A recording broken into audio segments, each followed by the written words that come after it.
Hello बच्चों, आज हम लीनियर इक्वेशन का फोर्थ मेथड जिसमें ग्राफ की मदद से लीनियर इक्वेशन को सॉल्व करते हैं वो कैसे करेंगे ये सीखेंगे। स्क्रीन पे आप अभी देख पा रहे होंगे, आपके सामने इक्वेशन लिखा हुआ है 2x + 3y = 2 और x - 2y = 8। इसको ग्राफिकली सॉल्व करके इसका आंसर फाइंड करना है। तो ग्राफिकली इसको सॉल्व करने के लिए सबसे पहले हमें एक टेबल क्रिएट करना होगा।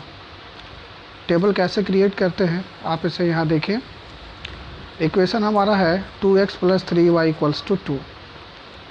तो अगर हम 2x को राइट साइड ले जाएं तो ये 2 - 2x हो जाता है और फिर 3y = 2 इसमें से कॉमन लिया तो 1 - x बच गया। केवल y का वैल्यू चाहिए तो 3 को राइट साइड ले जाएंगे तो ये हो जाएगा 2 1 - x/3। यह हमारा इक्वेशन 1 बन गया। अब हम इसमें जैसे जैसे x का वैल्यू सब्स्टिट्यूट करेंगे तो हमारा y का वैल्यू निकलता चला जाएगा। अब जैसे कि फॉर एग्जांपल अगर हम x का वैल्यू 1 बिठाते हैं तो इस इक्वेशन को सॉल्व करने पर हमें y का वैल्यू 0 मिलेगा। इसी तरह से x का वैल्यू अगर हम -2 बैठाते हैं तो y का वैल्यू हमें 2 प्राप्त होता है। फिर ठीक इसी तरह से x का वैल्यू अगर हम 4 बैठाते हैं तो y का वैल्यू हमें -2 मिलता है। और इस प्रकार से अगर हम देखें तो हमारा एक टेबल इस प्रकार से ये तैयार हो जाता है, जहाँ पे x का वैल्यू जब 1 लिया गया तो y का वैल्यू 0 आया है, x का वैल्यू जब -2 लिया गया तो y का वैल्यू 2 आया है और x का वैल्यू जब 4 लेंगे तो y का वैल्यू -2 आएगा। इस तरह से हमें पेयर्स जो है वो मिल जाते हैं 1 0 -2 2 4 -2। इसमें हम मिनिमम 3 ले सकते हैं या 2 भी ले सकते हैं। मैक्सिमम 3 से ज़्यादा नहीं लेना चाहिए क्योंकि ये फिर टाइम टेकिंग होता है। ठीक इसी प्रकार से अब हमारा जो सेकंड इक्वेशन है आप स्क्रीन पे देख पा रहे हैं, x - 2y = 8 है। तो यहाँ पर अगर हम 2y निकालें तो x - 8 और y निकालें तो x - 8/2 हो जाता है। और ठीक इसी प्रकार से अगर हम इस वैल्यू को x = 2 सब्स्टिट्यूट करेंगे तो y का वैल्यू -3 मिलेगा। x का वैल्यू 4 सब्स्टिट्यूट करेंगे तो y का वैल्यू -2 मिलेगा।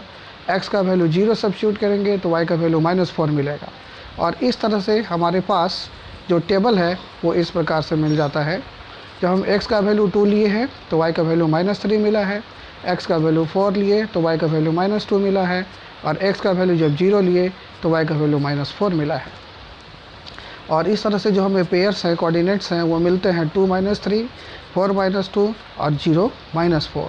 अब हम इस टेबल की मदद से ग्राफ को प्लॉट करेंगे तो सर्वप्रथम हम 2 लाइन खींचते हैं, x एक्सिस जिसको x बोला गया है हॉरिजॉन्टल लाइन और वर्टिकल लाइन y है। और जो भी पॉइंट्स आया है उस पॉइंट्स को प्लॉट करने के बाद जो हम लाइन ड्रॉ करते हैं तो हम यहाँ पर देख पा रहे हैं कि हमारा जो लाइन है वो इंटरसेक्ट कर रहा है C पॉइंट पे, जहाँ पर x का वैल्यू हमको 4 मिलता है और y का वैल्यू -2 मिलता है। तो इस तरह से जो इक्वेशन था उस इक्वेशन को ग्राफिकली जब सॉल्व किया जाता है तो ये वैल्यू हमें इस तरह से जो वैल्यू 4 और -2 मिला है वो उस इक्वेशंस का सॉल्यूशन होगा। और ये ग्राफ यहाँ पे आप देख पा रहे हैं, क्योंकि दोनों जो लाइनें हैं वो एक पॉइंट पर इंटरसेक्ट कर रहा है, इसका मतलब इस इक्वेशंस के जो सॉल्यूशन है वो यूनिक सॉल्यूशन है यानी कंसिस्टेंट है। तो इस तरह से आज हम लोगों ने ये देखा कि कैसे हम लीनियर इक्वेशन की मदद से ग्राफ को ड्रॉ कर सकते हैं। Thank you.